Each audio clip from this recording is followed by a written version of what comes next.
Dans l'assemblée des saints, assoiffé je me tiens, que ton onction descende sur moi.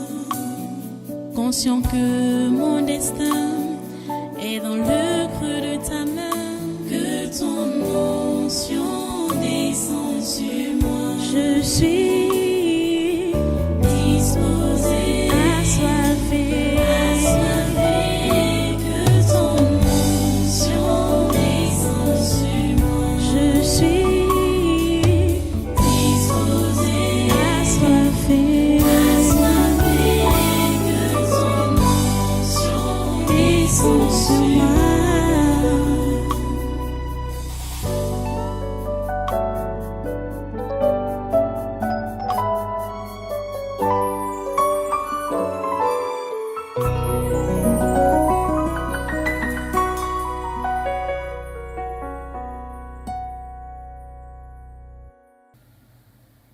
Que vous soyez gérés par les animaux, parce qu'aujourd'hui, on va prétendre que voilà, vous allez voir qu'il y a des familles qui ont pour totem les léopards, les lions, comme pour dire quoi, que voilà, c'est l'animal protecteur, comme c'est un animal fort. Oh mon Dieu. L'homme est plus fort que n'importe quel animal. L'homme est plus fort que n'importe quel oiseau. L'homme est plus fort que n'importe quel poisson, n'importe quel serpent. L'homme est plus fort. L'homme fait à l'image de Dieu. Vous voyez? C'est tellement rabaissant. Et aujourd'hui, les gens vont considérer cela. Que voilà, bon, notre thème, hein, notre thème, hein, c'est l'éléphant. Hein, c'est le buffle. Hein, la force du buffle. Ils vont se vanter la force du buffle. Hein, le chimpanzé. Je me rappelle dans l'enfance. Anti. Ces histoires que dont je vous parle maintenant là, c'est des histoires que les pères fondateurs ont initiées aux humains depuis longtemps.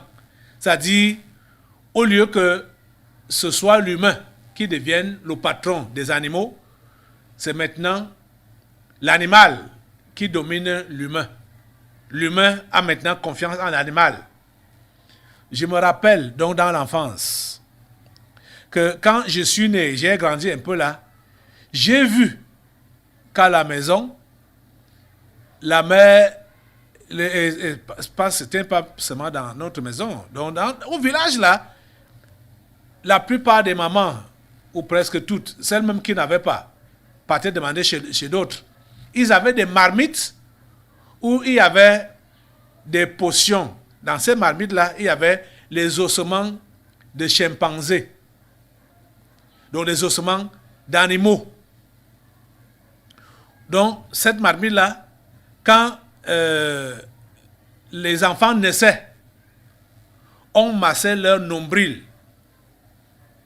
Ayant chauffé donc cette marmite avec les ossements des animaux qui étaient là-dedans, donc on prétend les animaux les plus forts, les animaux sages, ainsi de suite. Et donc on massait et on prétendait à l'époque que la tortue était un animal sage, le chimpanzé fort. Donc pour que l'enfant soit fort, hein, il fallait donc masser son nombril avec les ossements de chimpanzé. On arrivait même à lui faire boire quelques gorgées de ces potions-là, de cette marmite, où il y avait donc ces ossements et quelques herbes qu'on mélangeait là. Vous êtes en train de... Je vous dis que j'ai vu ça, quand moi j'ai grandi, j'ai vu ça, et les enfants pouvaient se vanter. Quand ils pouvaient jouer entre eux comme ça, là, on faisait, par exemple, la lutte traditionnelle. Et celui qui était fort là, se vantait de sa force, disant que parce qu'on l'avait massé avec les ossements de chimpanzé. C'est pour cela qu'il est fort comme ça là. Hey, Seigneur, ta grâce et ta miséricorde. Ta grâce et ta miséricorde. Aïe. Le diable a dérouté l'humain. Le diable a dérouté l'humain. Et c'est bizarre que beaucoup restent dans cet égarement jusqu'à présent. Jusqu'à présent, ils sont dans l'égarement. Oh mon Dieu. Pourtant, ce que nous avons lu là, Dieu a donné la domination à l'homme. Dieu a donné à l'homme de dominer sur tous les animaux. Tous les animaux. Tous les animaux. Que ce soit les animaux des champs ou les animaux domestiques, Dieu a donné à l'homme de dominer sur tous ces animaux-là. Les poissons, les serpents, n'importe quelle qualité. Ça me fait mal de constater que les chrétiens, soit hommes, soit femmes, soit enfants, tu n'as pas besoin, en tant que chrétien, tu n'as pas besoin d'avoir peur d'un animal quelconque. Tu n'as pas besoin d'avoir peur du serpent. Chrétien, quand on dit chrétien, tu n'as pas besoin d'avoir peur de ça. Tu n'as pas besoin d'avoir peur d'un animal. C'est déplacé. Je vous assure que c'est déplacé. Dis-moi que toi, tu es femme, toi, tu es enfant, machin, es-tu chrétien? N'importe quel chrétien doit dominer tous ces animaux-là, tous les reptiles, tout ça. Vous comprenez? Il faut laisser... Si déjà, à votre niveau, il y a déjà cette peur naturelle-là, cette peur, bon, que je peux appeler naturelle, la peur pour ces choses-là, tu penses que réellement au niveau de la foi-là, tu peux aller loin, tu peux faire quelque chose. Ce n'est pas évident. Ce n'est pas évident. Une personne qui dit qu'elle est chrétienne et surtout est informée, enseignée, comme vous l'êtes maintenant là, et qui va continuer à avoir peur des animaux ou des serpents, des reptiles ou de n'importe quoi, avoir peur des oiseaux, comme l'autre jour, il y a un ici là, qui est venu tuer mon dindon à la maison. Hey, Seigneur.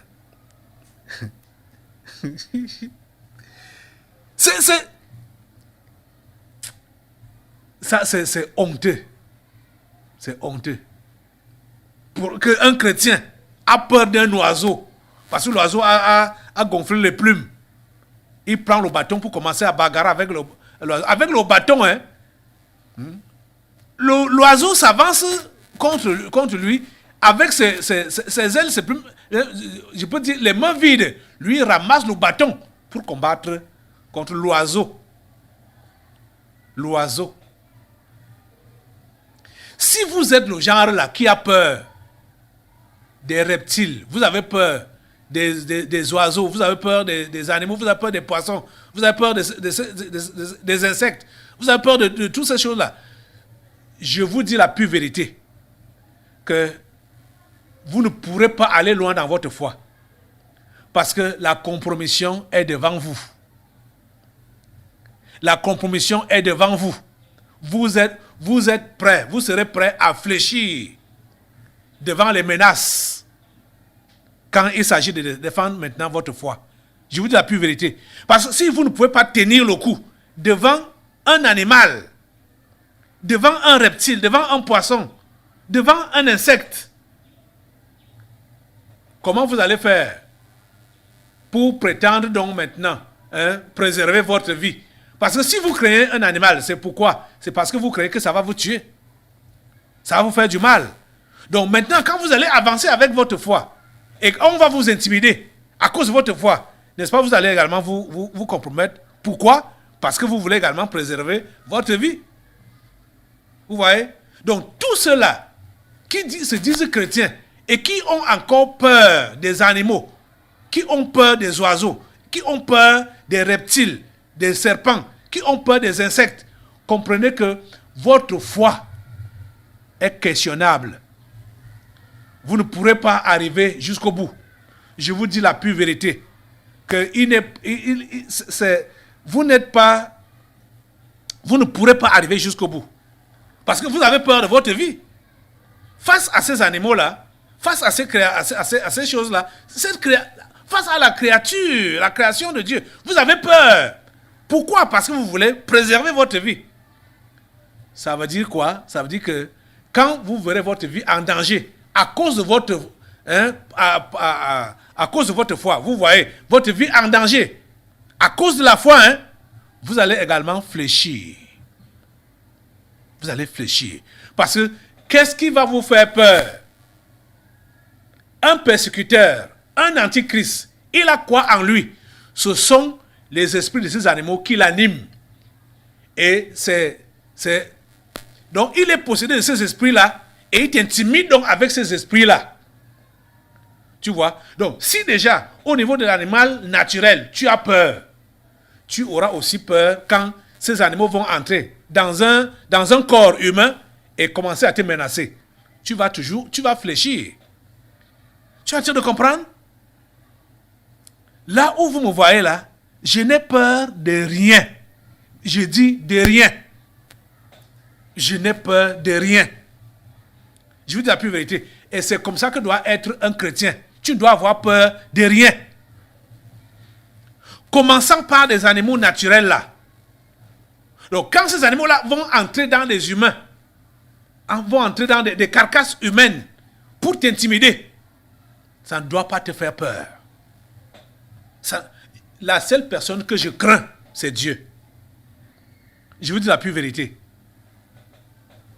C'est lui.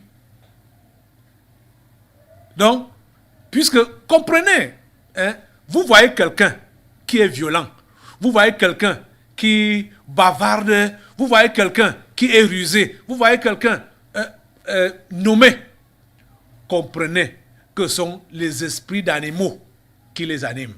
Celui qui est violent, il est animé par l'esprit de lion. Celui qui est rusé, il est animé par l'esprit de serpent.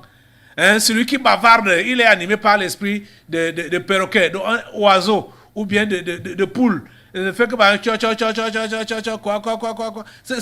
Ce sont les animaux, ce sont les esprits d'animaux qui les animent. Vous voyez? Donc, celui-même qui peut vous intimider ou n'importe quoi, tout ce que quelqu'un peut vous faire, cette personne-là est animée par l'esprit d'un animal. C'est ça qui l'anime pour t'influencer. Donc, si déjà tu as peur d'un animal naturel, tu vas être influencé par les animaux qui vont donc entrer dans les corps, dans les carcasses humaines pour t'intimider, pour t'influencer. Tu comprends, non? Je vous dis la pure vérité. Je vous dis la pure vérité. Tu ne dois pas avoir peur.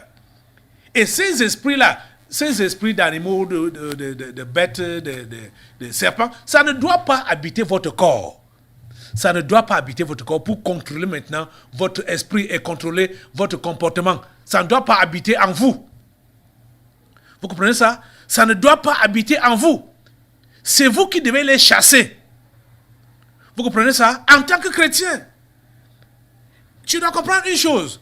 Si tu n'es pas encore convertis-toi. Si tu es dans la mouvance de la religion là, change cette mentalité de la religion. Deviens effectivement enfant de Dieu.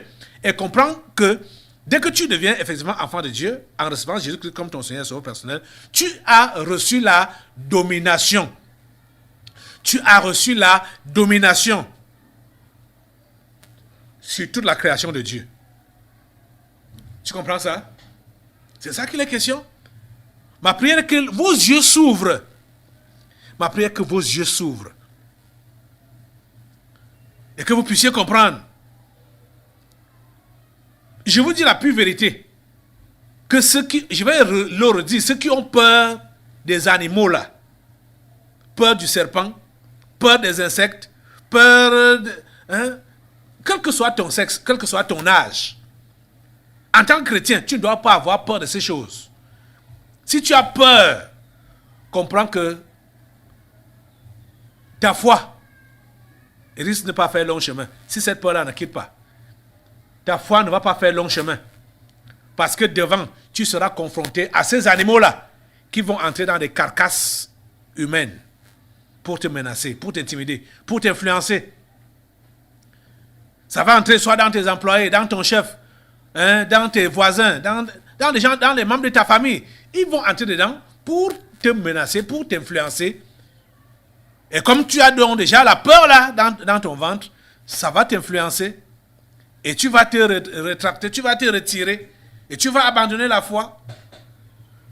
Tu comprends? Tu dois savoir qui tu es. J'avais dit, vous êtes des dieux. Vous êtes tous des fils du Très-Haut. C'est ça que Dieu a dit de toi. C'est ça que Dieu a dit de l'homme qu'il a créé à son image, selon sa ressemblance. Selon sa ressemblance, à son image. Tu es à l'image de Dieu. Tu es à l'image de Dieu. Tu comprends? Oh mon Dieu. Ouvre leurs yeux pour qu'ils comprennent. Ouvre leurs yeux pour qu'ils comprennent. Allons. Allons dans Luc. Luc chapitre 10. Luc, l'évangile de Luc. Chapitre 10. Ouvre là-bas. Ouvre là-bas. À partir du verset 19. Commençons même la lecture au verset 17. Luc chapitre 10, à partir du verset 17. Les 70 revinrent avec joie, disant, Seigneur, les démons même nous sont soumis en ton nom. Les démons même. Vous comprenez leur remarque? Les démons même. Donc, ils ne savaient pas que les démons étaient également appelés à se soumettre à eux, au nom de Jésus. Ils ne savaient pas. Ils ont dit, Seigneur, les démons même nous sont soumis en ton nom. Jésus leur dit, je voyais Satan tomber du ciel comme un éclair. Voici, verset 19, voici, je vous ai donné le pouvoir de marcher sur les serpents et les scorpions et sur toute la puissance de l'ennemi et rien ne pourra vous nuire. Vous comprenez? Je veux que toi, qui dis que tu es enfant de Dieu, tu comprennes, tu prennes bien ces paroles. Et ils ont dit, les démons même, combien parmi vous savent que le démon ne peut rien lui faire? Vous voyez, à chaque assemblée, à chaque séminaire, les esprits familiers, vos esprits familiers sont au rendez-vous. Pourquoi est-ce qu'ils sont toujours au rendez-vous? Pourquoi est-ce qu'ils viennent, ils sont après vous? C'est parce qu'ils savent que, ils s'attendent que, d'un moment à l'autre, vous pouvez faire un faux pas. Et ils vont vous rattraper. Vous voyez? Et ils espèrent que vous allez faire un faux pas. Et ils vont vous rattraper. Vous voyez?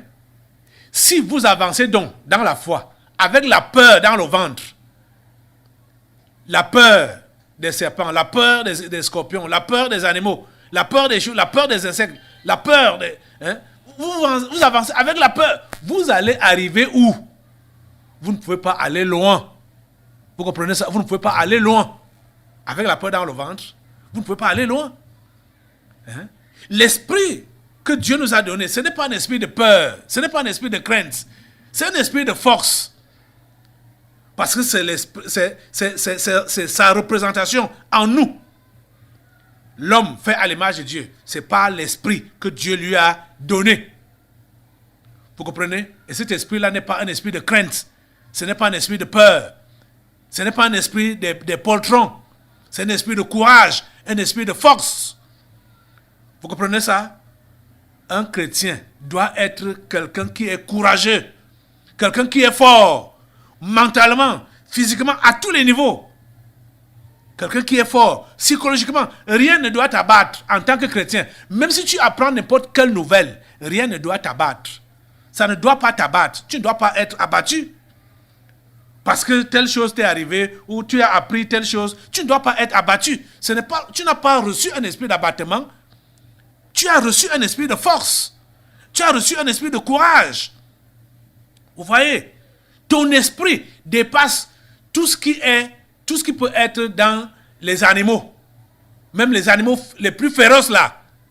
Ton esprit est au-dessus de ça. Ton esprit est au-dessus de ça.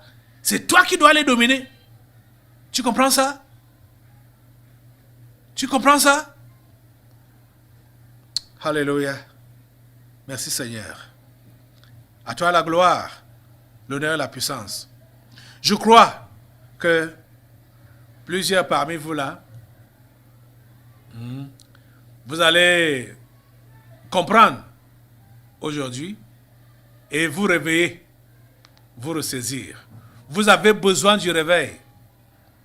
Vous avez besoin du réveil. Vous avez besoin de connaître votre identité. Et vous avez besoin de manifester votre identité en tant qu'enfant de Dieu. Vous avez compris? Nous allons continuer demain. Aujourd'hui, j'espère que tes yeux, les yeux de plusieurs sont ouverts pour comprendre ce que Dieu a fait d'eux. C'est en Jésus que ce pouvoir dont je vous parle est restauré. Hein? C'est en Jésus. Parce que l'homme a péché, l'homme a chuté. C'est là que le diable et ses démons, avec les animaux, le diable, lui, il utilise seulement les esprits des animaux pour venir maintenant habiter la carcasse humaine, hein, ou influencer l'esprit humain.